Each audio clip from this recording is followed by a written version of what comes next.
नमस्कार दोस्तों, मैं सुनील छैला बिहारी आपको प्रणाम करता हूं।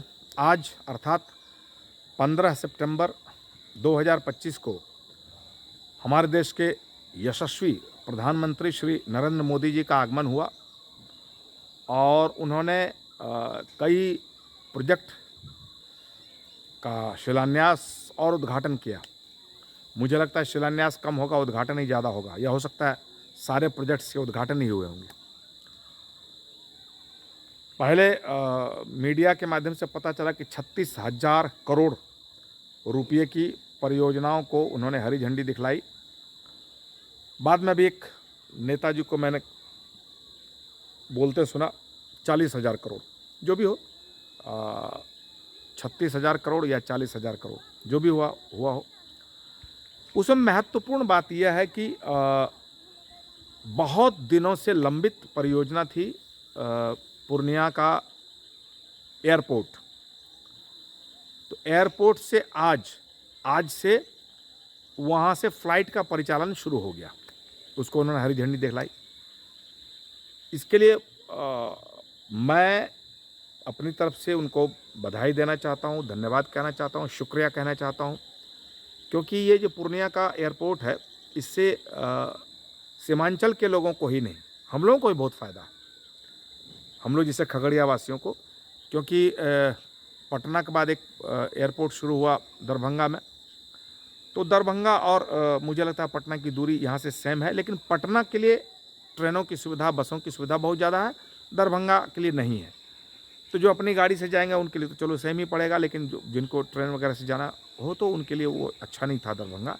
लेकिन दरभंगा एयरपोर्ट से बिहार का बहुत विकास हुआ है।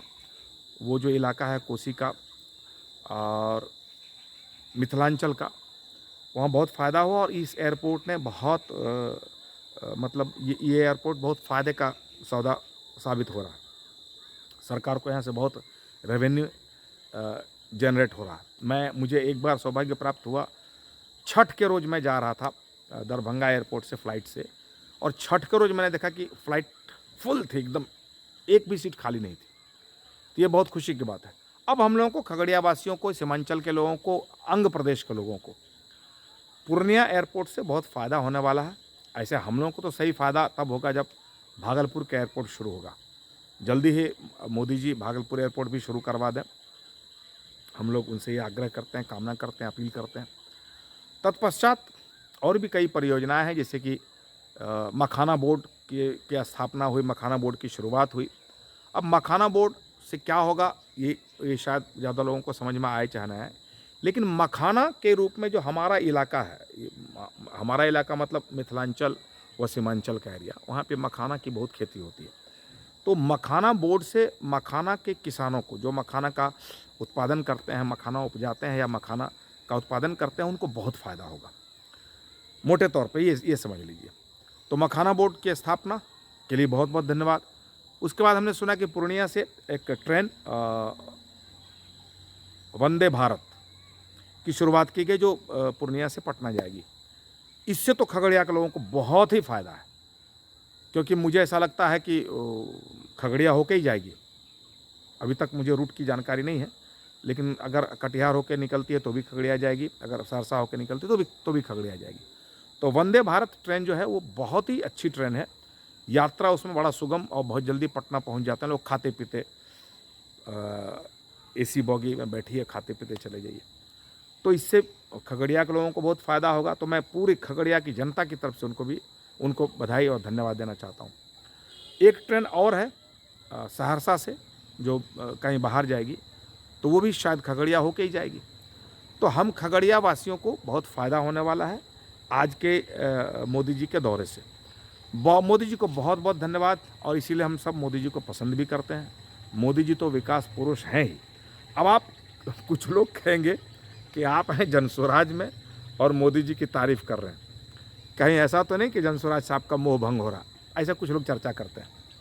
तो मैं आपको बता दूं, मैं जनस्वराज में हूं, मुस्तैदी के साथ हूं, लेकिन फिर भी मैं मोदी जी की तारीफ़ इसलिए कर रहा हूं कि मोदी जी जो काम करते हैं वो अच्छा है, लेकिन शिकायत भी है कि मोदी जी अभी तक हमारे बिहारी बच्चों के बेरोजगारी के लिए नहीं सोच रहे हैं। मैंने रोजगार सृजन के उपाय के बारे में नहीं सोच रहे हैं, पलायन रोकने का उपाय नहीं सोच। ट्रेन दे रहे हैं तो इसका मतलब पलायन और बढ़ेगा ही, जाते रहो गुजरात काम करने या दिल्ली, तो उसके बारे में नहीं सोच रहे हैं, तो वो शिकायत हमारी रहेगी। लेकिन मैं आपको ये भी बता दूं कि ये शिकायत हमारी मोदी जी से कम और बिहार के नेताओं से ज़्यादा है, क्योंकि मैं ऐसा मानता हूं कि आज अगर नीतीश कुमार जी आज के कार्यक्रम में ही अगर उन्होंने कहा होता मोदी जी को कि 40 जो लोकसभा क्षेत्र हैं या 40 ज़िले, अभी मैं 40 ज़िले बोल रहा हूं तो कुछ लोग लिखेंगे अनपढ़ टाइप के लोग कि 40 जिला कहाँ 38 जिला। अरे भाई मुझे भी पता है और हमारे नेता प्रशांत किशोर जी को भी पता है कि 38 जिले हैं, लेकिन पूरा होमवर्क तब आपका होगा जब आप 40 जिले बोलेंगे कि 2 पुलिस जिले हैं, नौगछिया और बगहा, इसलिए उन्होंने 40 जिला बोला और 40 ज़िला कह लीजिए या 40 लोकसभा कह लीजिए। तो मैं ऐसा मानता हूं कि आज अगर नीतीश कुमार जी कह दें नरेंद्र मोदी जी को कि कल से पूरे 40 के 40 लोकसभा या 40 ज़िले में एक एक फैक्ट्री की शुरुआत करें आप, तो कल से शुरुआत हो जाएगी। नरेंद्र मोदी जी की नीयत पे मुझे बिल्कुल शक नहीं है। यहाँ के लोग जिनको आप विकास पुरुष समझते हैं या जिनको हम लोग बहुत मानते हैं, वो नहीं चाहते कि यहाँ फैक्ट्री हो। उनको शक है कि यहाँ जब फैक्ट्री खुल जाएगी यहाँ के लोगों को रोजगार मिलने लगेगा, बहुत पैसा कमाने लगेगा, ज़्यादा पढ़ लेगा, अब मेडिकल कॉलेज खुल रहा, फलना खुल रहा, ज़्यादा पढ़ लेगा तो हमको वोट ही नहीं देगा। क्योंकि ये जो जात पात करने वाली जो पार्टियां होती हैं, इनको सदा इस बात का डर लगा रहता है कि ये पढ़ना नहीं चाहिए, पब्लिक पढ़ेगी नहीं, यहाँ की पब्लिक बेवकूफ़ रहेगी तो मैं जो बोलूँगा उस पर हमको वोट दे देगा। तो ये लोग नहीं चाहते हैं, इसलिए मैं बिहारी नेताओं की शिकायत मैं करता रहूँगा और उनसे मुझे कंप्लेंट है, मोदी जी से कोई कंप्लेंट नहीं है। तो और मोदी जी को मैं बहुत पसंद करता हूँ। अभी मैं बेगूसराय गया था प्रशांत जी के कार्यक्रम में, वहाँ एक पत्रकार ने मुझसे पूछ दिया कि लोग कहते हैं कि छैला बिहारी तो कभी बीजेपी में कभी जनसुराज में। पहली बात मैं बता दूं, कभी बीजेपी कभी जनसुराज नहीं होता है। मैं बीजेपी को आज भी पसंद करता हूँ, पहले भी पसंद करता था और बीजेपी को मैं सपोर्ट करता था।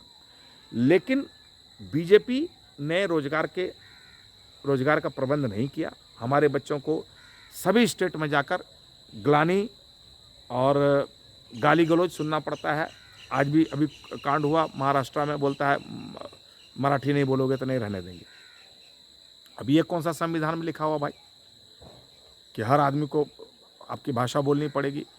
हमारे बिहार में जितने मारवाड़ी हैं, क्या मैं बोलता हूँ कि भोजपुरी नहीं बोलोगे तो भगा देंगे और भोजपुर वाले बोलेंगे भोजपुरी बोलो, हम बोलेंगे अंगिका बोलो।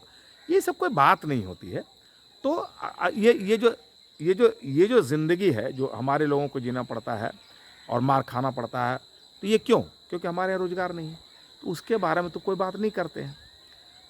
तो मैं ये कहूँ कि मैंने उस पत्रकार महोदय को कहा कि मैं पहले भी मोदी जी की प्रशंसा करता था, नीतीश कुमार जी की प्रशंसा करता हूँ। उन्होंने जो शुरुआती दौर में 5 साल काम किया बेमिसाल था। लेकिन जनसुराज में इसलिए आया हूँ कि जनसुराज रोजगार की बात कर रही है, पलायन रोकने की बात कर रही है, शिक्षा की बात कर रही है, सम्मान राशि बढ़ाने की बात कर रही है, और उसी दबाव में ये लोग भी कर रहे हैं। हमने कहा 2,000 रुपया बुजुर्गों को सम्मान राशि देंगे, माने वृद्धा पेंशन देंगे, तो उन्होंने दबाव में आके कम से कम 1,000 किया। हमने कहा बच्चों को शिक्षा मुफ्त कर देंगे, प्राइवेट स्कूलों में पढ़ाएंगे, तो उन्होंने भी कुछ किया है। बिजली का बिल 125 यूनिट फ्री किया। फिर 10-10 हज़ार रुपया दे रहे हैं अकाउंट में। पता नहीं वो सही है गलत है क्या है, नहीं पता नहीं, लेकिन दबाव में इसे ही कर रहे हैं, तो उनकी तारीफ होनी चाहिए। और मैं ऐसे ही इसी व्यक्तित्व का व्यक्ति हूँ। तारीफ हर उस व्यक्ति की होनी चाहिए जो अच्छा काम करे। पार्टियां ऐसे रहेंगी, ऐसे चलती रहेंगी, देश भी चलता रहेगा, लेकिन अगर कोई काम करे तो उसकी तारीफ ज़रूर होनी चाहिए। ये सोच के उसकी शिकायत मत कीजिए कोई दूसरी पार्टी का, मैं दूसरी पार्टी का। वीडियो बहुत बड़ा हो गया, नहीं तो एक कहानी मैं सुनाता इसी सिचुएशन पर एक कहानी मैं बाद के वीडियो में सुना दूंगा। फिलहाल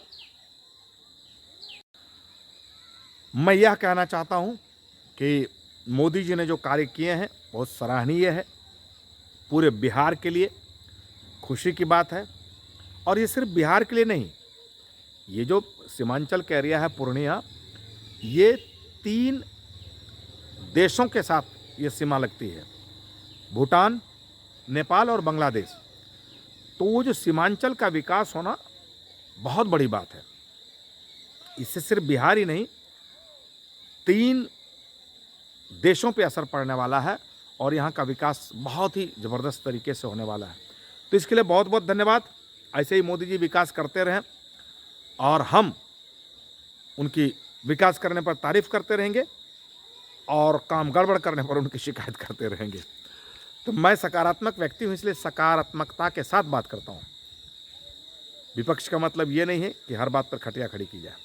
विपक्ष का मतलब ये है कि जैसे दूसरे देशों के विपक्ष दूसरे देशों में जो होता है, आज देखिए इजराइल किसी देश पे हमला करता है, उसका विपक्ष उसके साथ रहता है।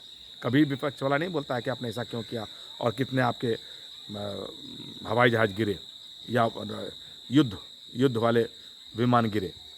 तो ऐसी राजनीति होनी चाहिए। बहुत बहुत धन्यवाद। अगले वीडियो में बाकी जो छोटी बड़ी बातें होंगी वो अगले वीडियो में करेंगे। अभी हाँ, मैंने जो बातें कही ये 3-4 परियोजनाओं के बारे में, या अभी तो योजना उसको बोला जाए, परियोजना नहीं, वो तो शुरुआत हो गई। अभी मुझे बहुत ज़्यादा डिटेल्स मालूम नहीं है, मैंने अभी पूरा सुना नहीं और मैंने वीडियो बना दिया। हाँ, मैंने टीवी पे देखा कि उन्होंने उद्घाटन कर दिया। अभी अगर कुछ और भी होगा, कुछ और बातें होंगी तो उसको अगले वीडियो में हम बोल देंगे। इसलिए भी अगर कुछ गलती हुई होगी तो क्षमा कर दीजिएगा, क्योंकि मैं क्षमा मांगने में बहुत माहिर हूँ। गलती करता हूँ तभी मैं क्षमा मांगता हूँ, नहीं करता हूँ तभी मैं क्षमा मांगता हूँ कि क्या पता कुछ गलती हो गई होगी। इसलिए आप इस वीडियो के बारे में बताइएगा। मैं जो ऐसा सोचता हूँ कि अच्छे काम के बाद तारीफ़ होनी चाहिए, इसके बारे में आप क्या सोचते हैं, लिखिएगा कमेंट में। मेरी सोच अच्छी है, बुरी है। और इस वीडियो को शेयर कर दीजिएगा। और अगर मेरा वीडियो आप यूट्यूब पर देख रहे होंगे तो यूट्यूब को सब्सक्राइब कर लीजिएगा। फेसबुक पर देख रहे होंगे तो हमारे फेसबुक पेज को लाइक कर दीजिएगा, फॉलो कर दीजिएगा। बहुत बहुत धन्यवाद। नमस्कार। जय हिंद, जय बिहार, जय जय बिहार।